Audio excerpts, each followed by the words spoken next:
Hello and welcome to the Hope at Work podcast. With me today is Kevin Monroe. Now I have to tell you, I honestly thought I was the most passionate person on the planet about the topic of hope. And then I met Kevin and I realized I was wrong. So Kevin, maybe let's start with a little bit about your background and how you got interested in the pro-social topics of both hope and gratitude.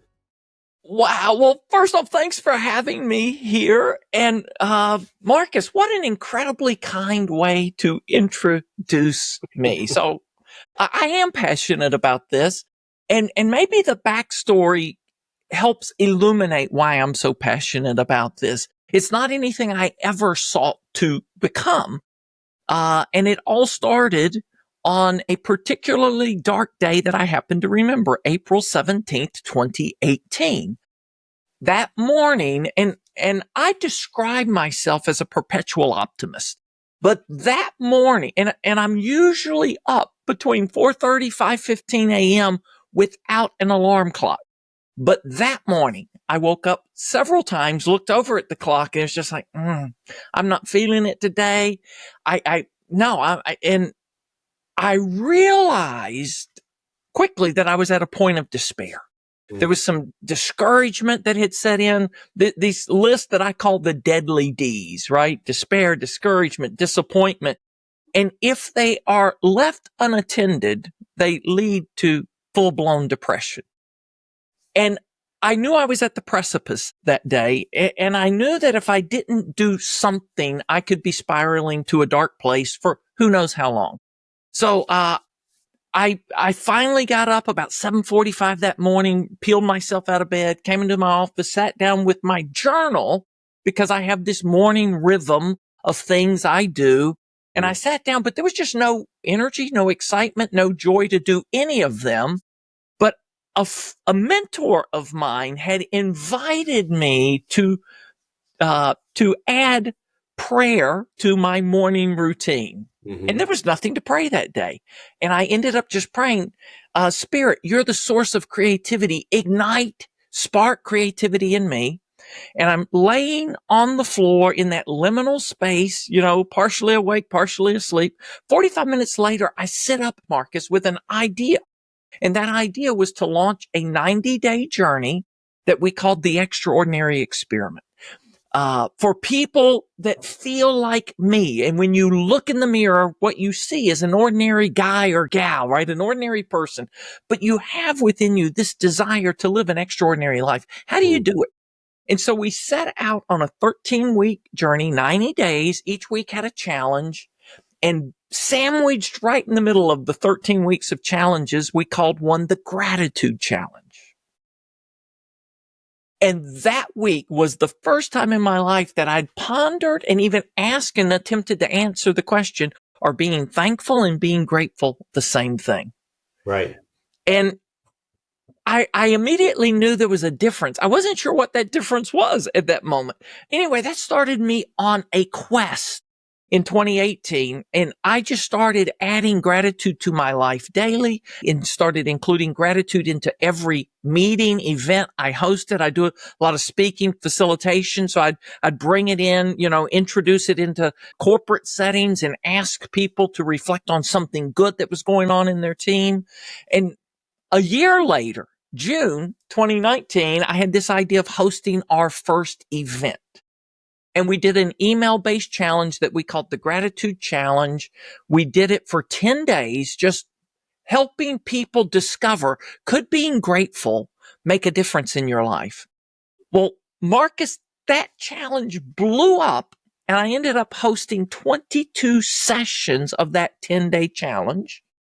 We had over 2,800 people from 73 countries of the world join us. Yeah. And along the way, people started referring to me as the gratitude guy. I love that. Yeah. And so it was just this organic thing, but it started out of this place of darkness, this place of personal desperation, of looking to make a shift in my life. And then, I was asked to do a webinar on gratitude. And Tracy Fenton of World Blue asked me, would you do a webinar for our leadership cohort? And I'm like, of course you will. Yeah, I will. You're a friend of mine. What do you want me to do it on? And she goes, duh, gratitude. And it was that moment, Marcus, when I realized I'd become the gratitude guy, because she couldn't imagine me doing a session on anything else. But I said to her, no, I want to do something, but a webinar is not the right thing. You don't need someone to show up as a talking head and lecture for 45 minutes about gratitude. And she said, well, what will you do? I said, I don't know. Let me think about it. And so a few days later, I had this idea of hosting a gratitude encounter, and we developed that. And as part of that, Marcus, that's when we began to measure hope. Okay, so that's when hope became introduced to the picture. Yeah. And how did that happen? Like, how do you see the relationship between gratitude and hope? So a couple of years before then, I was at an event and I heard a speaker, and her closing slide said, hope is cultivated in the soil of gratitude. And that just kind of lodged a thought in the back of my mind that just stayed there. Wonder, curious. Hope is cultivated in the soil of gratitude. So I remember when we started, January of 2021, in a gratitude encounter. So let me fill in a gap there. I do a gratitude encounter. We're supposed to do this in March of 2020. And, the world changed in March of 2020 with COVID. Sure did. So we didn't get to do this gratitude encounter until August of that year. And we did it virtually. And then in September, I had this idea that I wanted to do this monthly and just kind of see what it would take if we invested into growing gratitude in more interactive ways through this gratitude encounter. And the whole idea of a gratitude encounter, rather than lecturing about gratitude, is to create an environment where people explore, express, and experience gratitude. I like that. Right? So this interactive thing. Well, then in January of 2021, and I remember because it was January 5th, 2021, I had become very enamored with this hope idea. And we started measuring hope at every event. And at the beginning of an event, we ask people, reflect back on the past week. And, it's a subjective measurement, just level of hope. If 0 is running on empty and 10 is having a full tank, what's your level of hope over the last 7 days? And then what's your level of hope now in this moment? And Marcus, I don't remember why I had the presence of mind to ask it 2 ways at the beginning, but I know what I was thinking.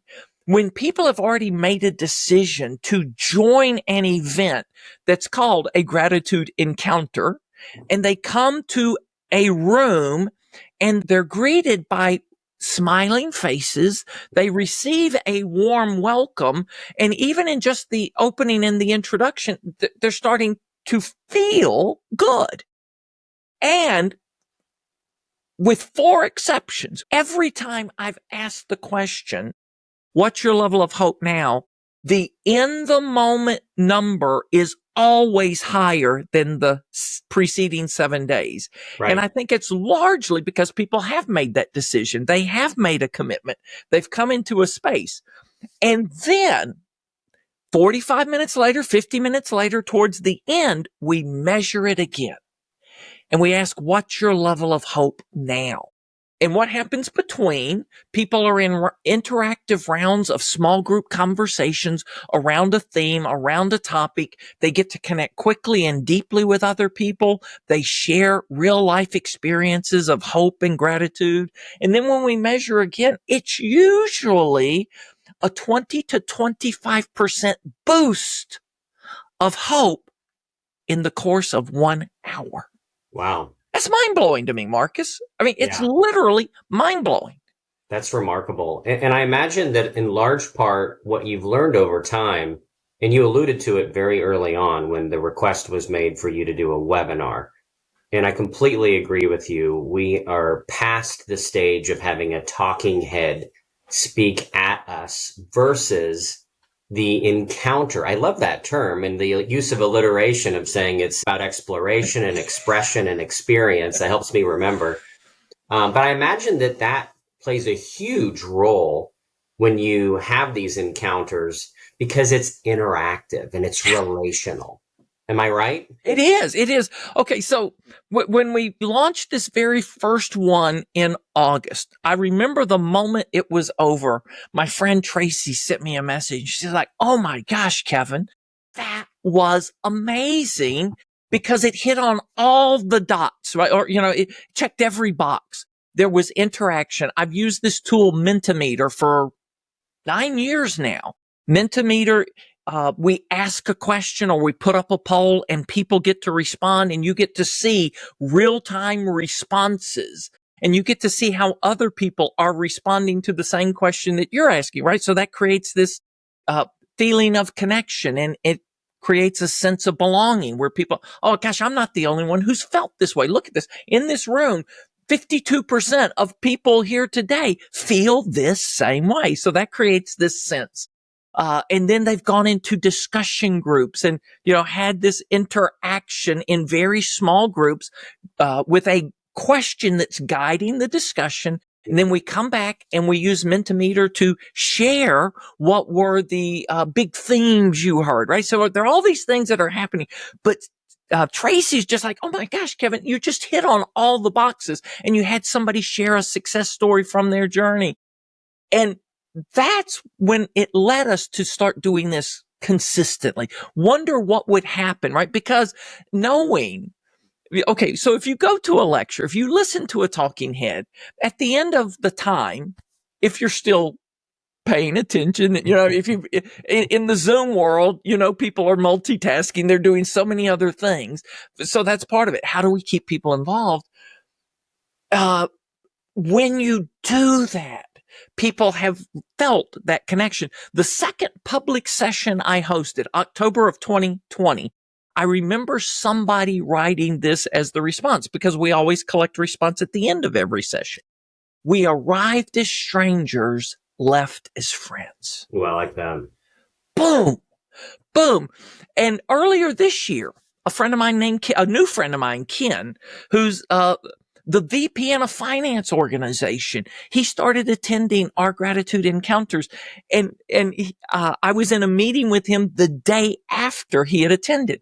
And for some reason that Tuesday, we kept people in the same discussion groups between round 1 and round 2 when they went back, rather than dividing them up again. And somebody new had joined late, so they weren't part of their group in the first round. They were part in the second round. And when they started, they're like, oh gosh, so you all know each other. You're all friends? And they're like, no, we just met in the earlier round of discussion. And Ken was so overwhelmed that was the observation of an observer, right? That they had formed that kind of connection in an 8-minute round of conversation. Wow, that's remarkable. And also remarkable that finance people appreciate gratitude as well. I'm glad to hear that. So Marcus, I'll go a little deeper to your hope question. Please. So we had been tracking hope, researching hope, tracking the data on hope since 2021. But gratitude had always been what we were leading with, what we were leading the conversations with. But as 2025, my words, as it unfolded, and then quickly I realized it wasn't just unfolding, it was unraveling, right? For so many people, life, work, it's hard to make sense of things going on in the world. There's so much change that's happened so quickly, so many disruptions. I remember it happened on January 1st, wee hours of the morning. There were 2 terroristic attacks in the U.S., one in New Orleans, followed by one in Las Vegas a couple of hours later. And I don't know if people know this, but they both happened to have rented cars from Turo, the company. And on January 4th, I've never been a Turo customer, but I had signed up on their platform. I get an email from their CEO, and I saved that email. And on the final line, he was talking about how all of the things they had done to dive into, explore what happened and how could they have prevented this from happening. And they use all of the high measures of security. He said this could have happened with any car rental company in America. We use it as high or higher standards. It just happened to happen with us. And his last line on the fourth day of the new year, 2025 is off to a terrible start. I had such high hopes. And that was on January 4th. I tucked that away. And then there were apocalyptic fires in California. I never heard apocalyptic used so many times in the news media, Then there were plane crashes and then, all of these changes that were happening and economic shifts or meltdowns. And Yes. people were in despair. And as we went into February, then in February 11th, for some reason I remember the date, Gallup put out a global study.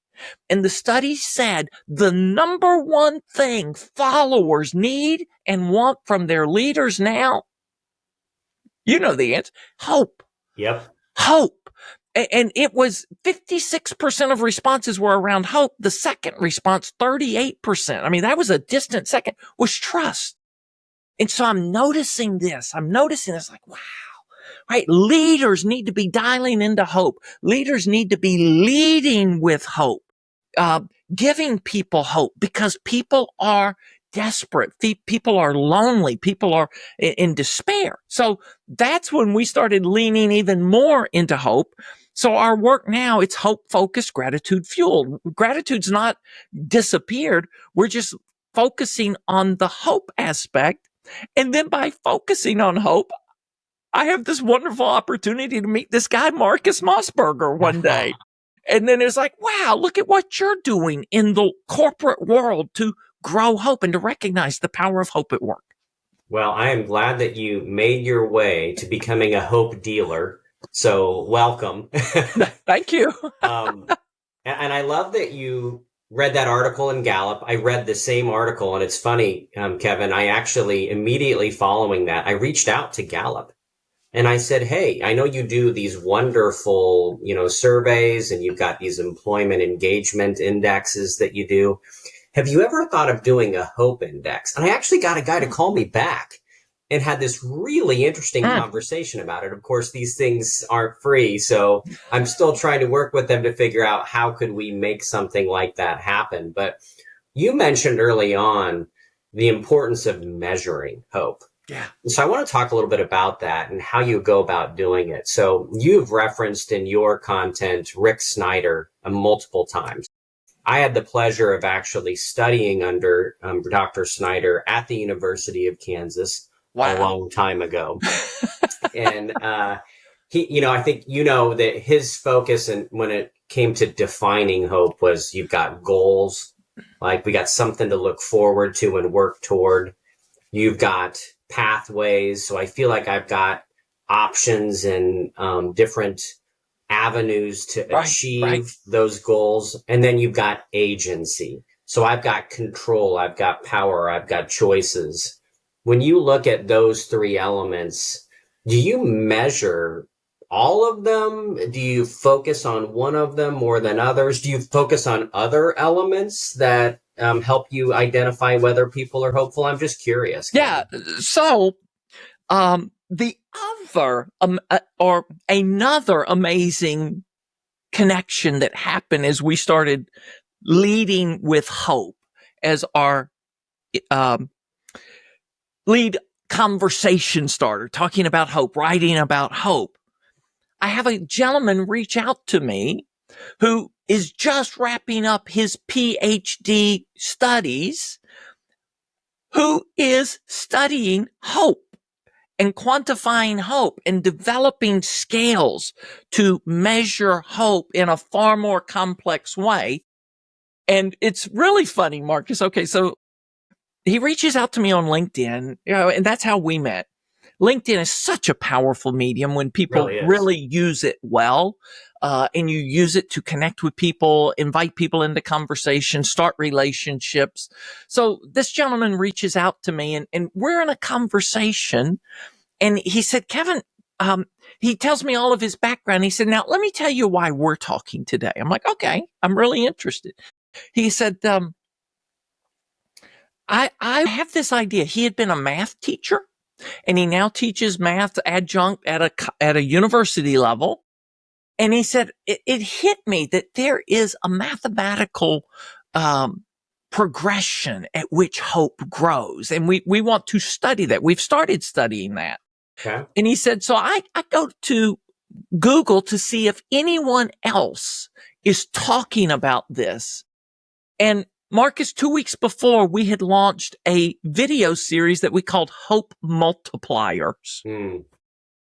Because, the other part, when you kind of, one of the things that we realize, there are a lot of things that deplete or diminish hope, right? And when people are in low hope, in whatever those metrics are, that's when despair sets in, and that's when discouragement sets in. And it's really important. So, I had landed on the topic of agency before I'd gotten into C.R. Snyder's work. And when I did, I was like, oh my gosh, because I realized how important agency is in life. Yeah. Right.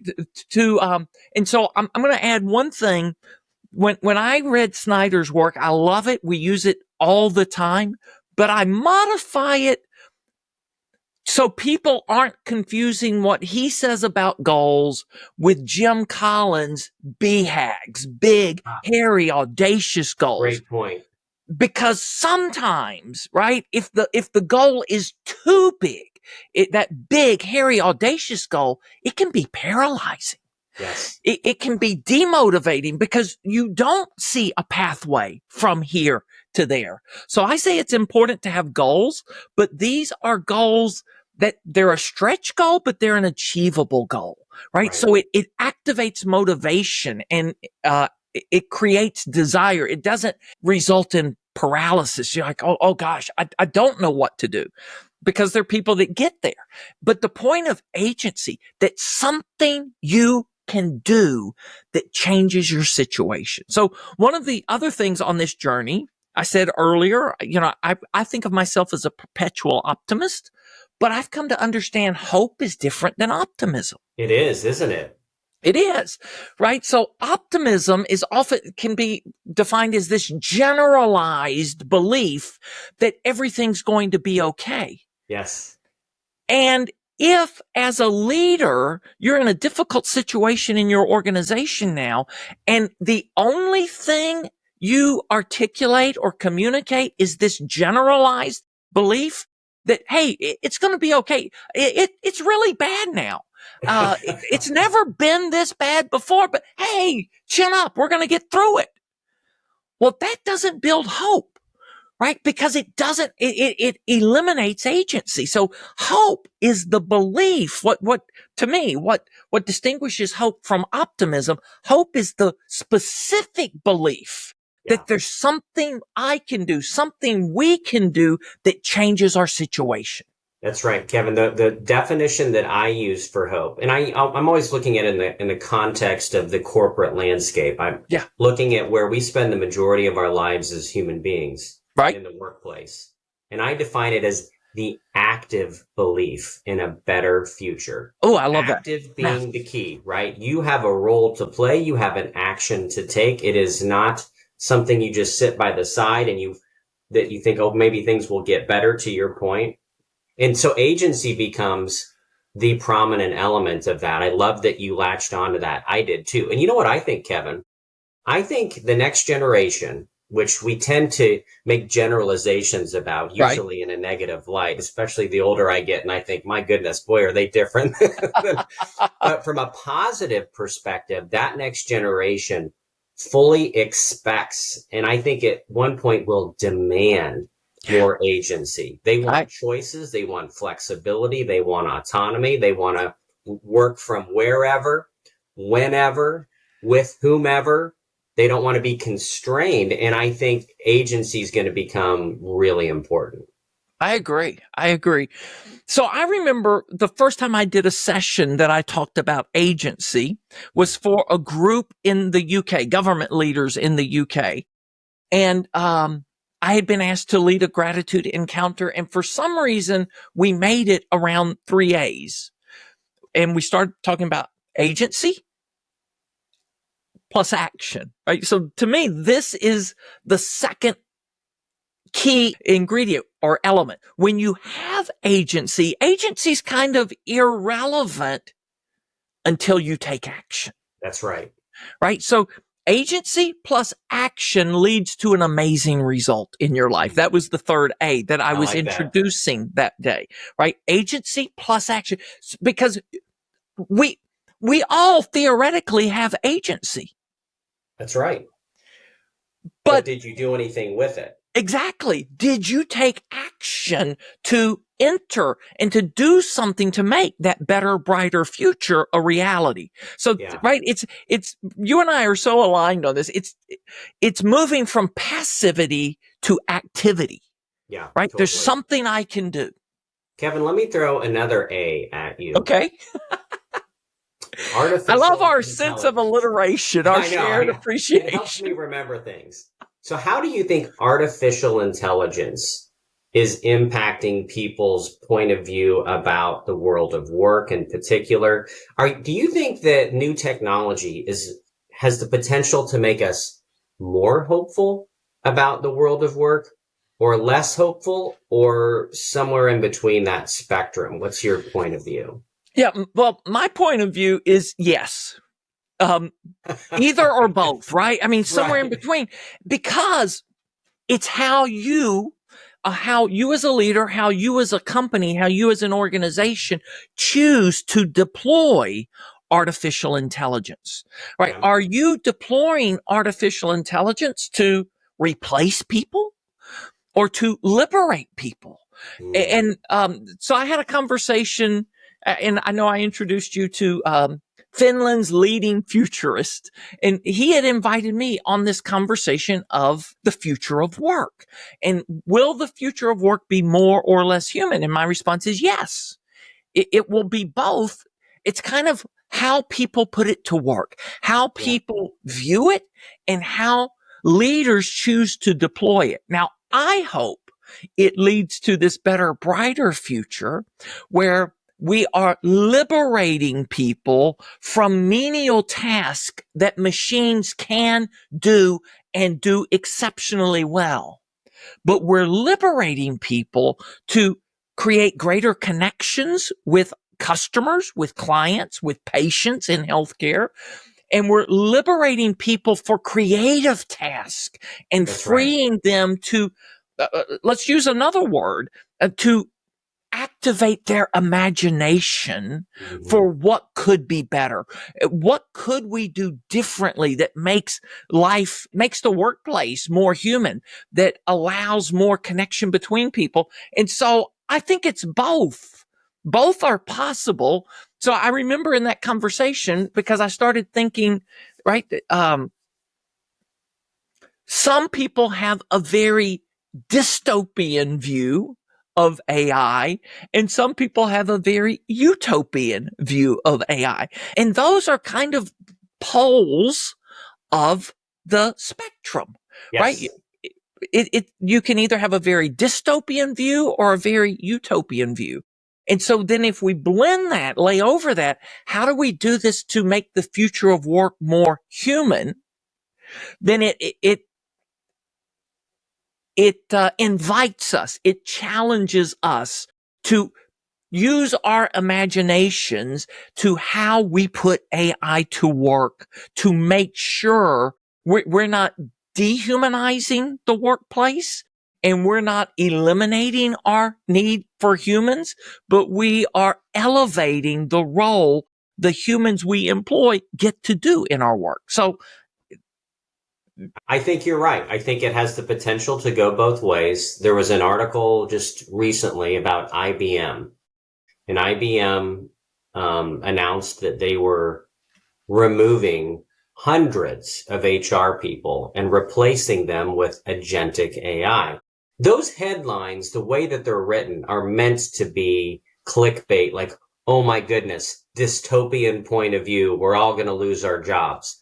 I think the reality of what's happening, Kevin, is that those HR people, to use your term, are being liberated from the transactional, administrative, Right. menial, manual tasks and being freed up to focus on work that only human beings can do. And in the world of HR, it has the name human in it.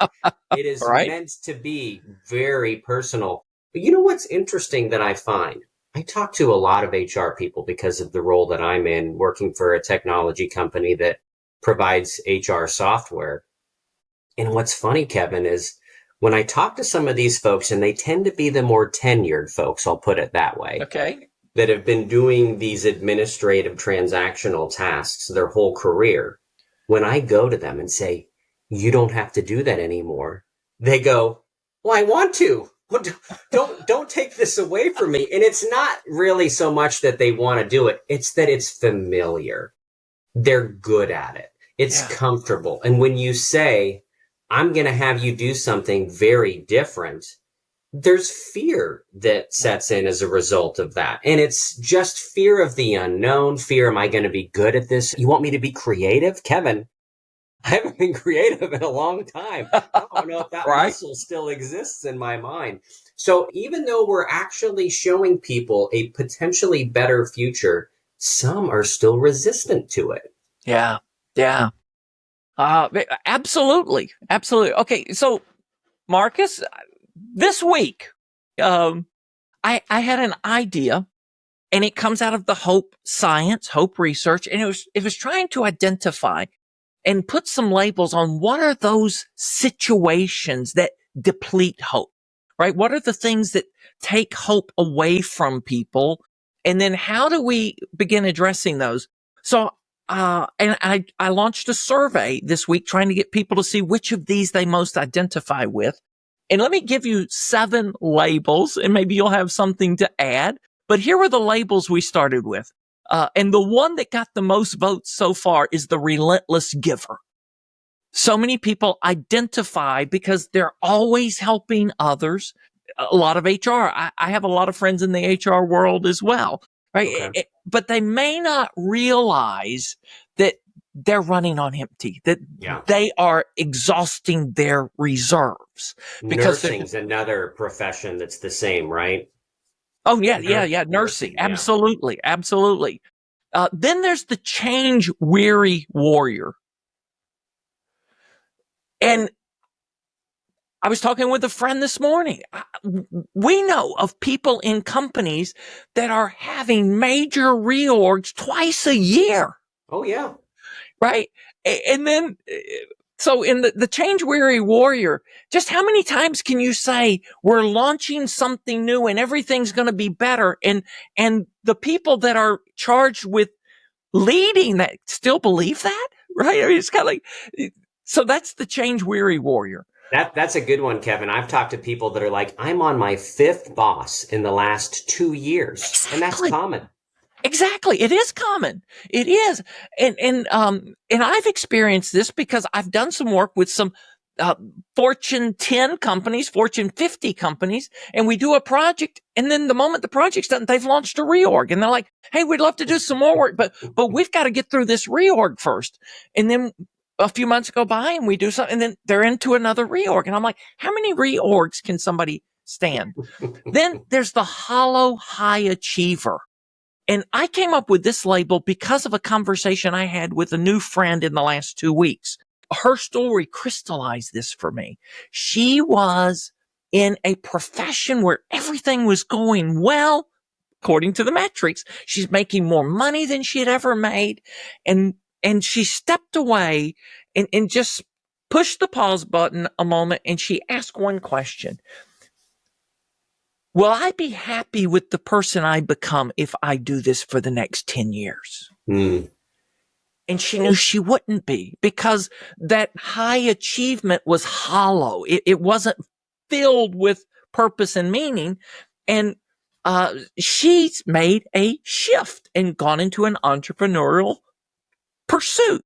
And I love it, but it was all started because I just realized how hollow this high achievement was for me.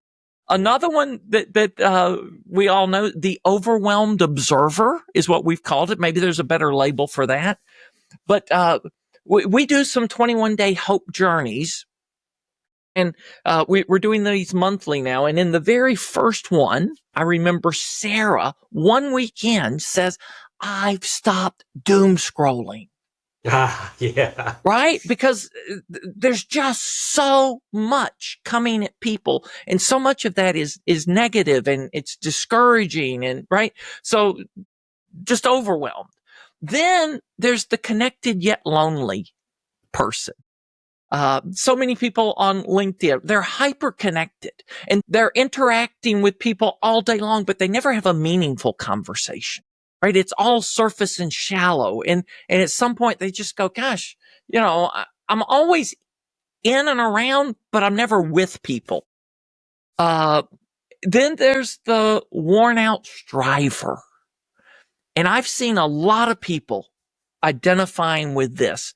I know people, people that have been in the job market longer than they ever thought they would be on the job market right now. I've got a friend, 10 months now. It's 10 months. Yeah. Very right? common. And he has been a finalist for 3 or 4 dream jobs. And the best one, they hired a new president, and the president just said, "Hey, we're just going to put this search on hold. We may want to do something different." And he had gone through 7 interviews to get there. And so it's just worn out that no matter how hard you try, you just can't catch a break or can't make any progress.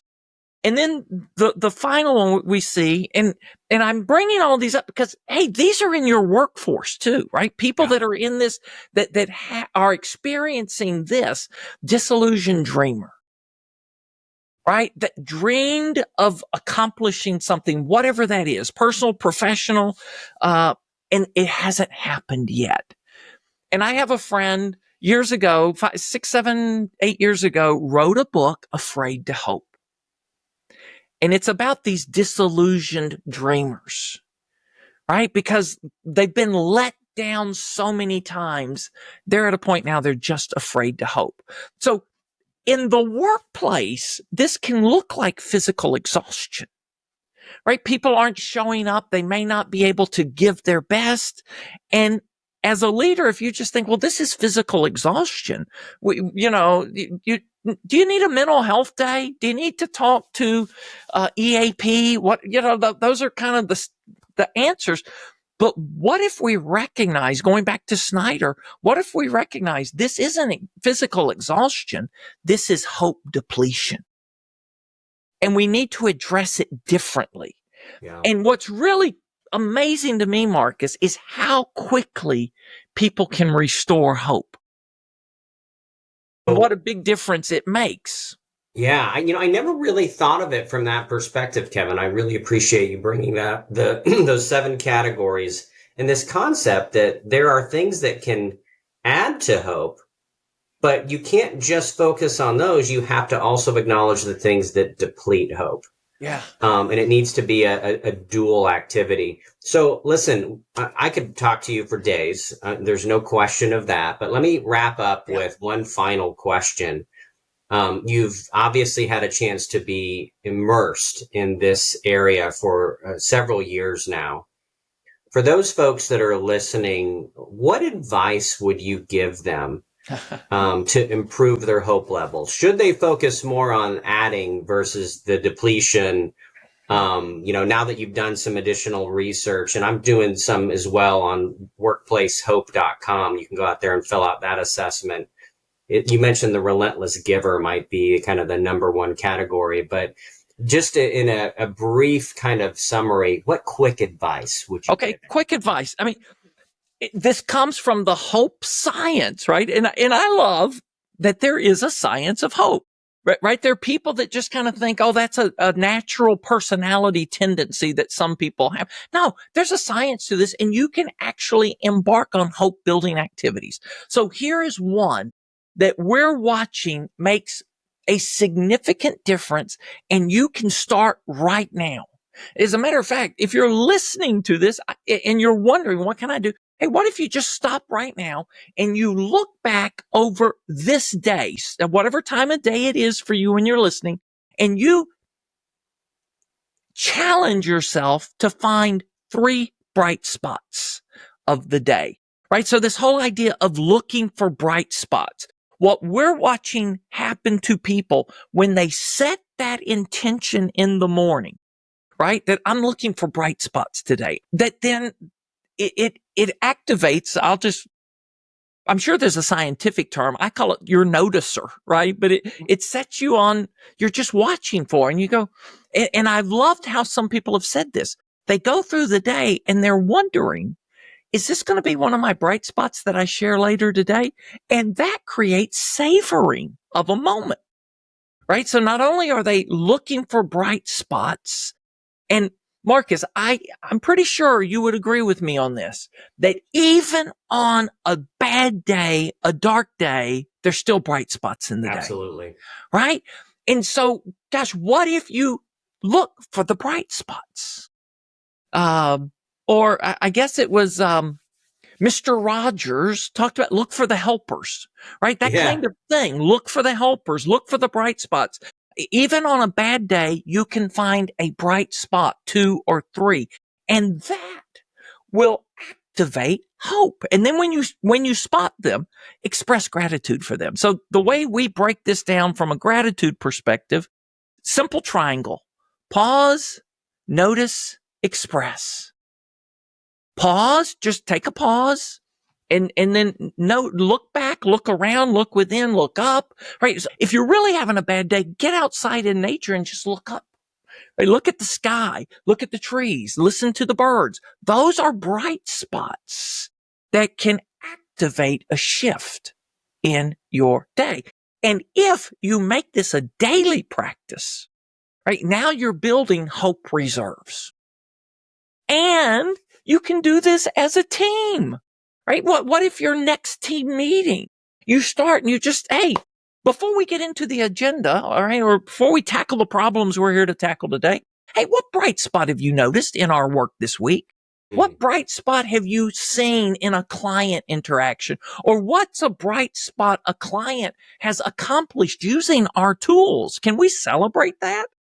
Right? And all of a sudden, that's just creating this hope reservoir. I love that. And it's funny that it comes back to where we started, which is hope is cultivated in the soil of gratitude. So well said, Kevin. Thank you so much for taking the time to join. I really hope this is not the last time you are on this podcast. Oh, me too, Marcus. Yeah, there's definitely so much more we can do to collaborate, but thank you for taking the time. Really appreciate it. Thank you for the invitation and an amazing conversation. You bet.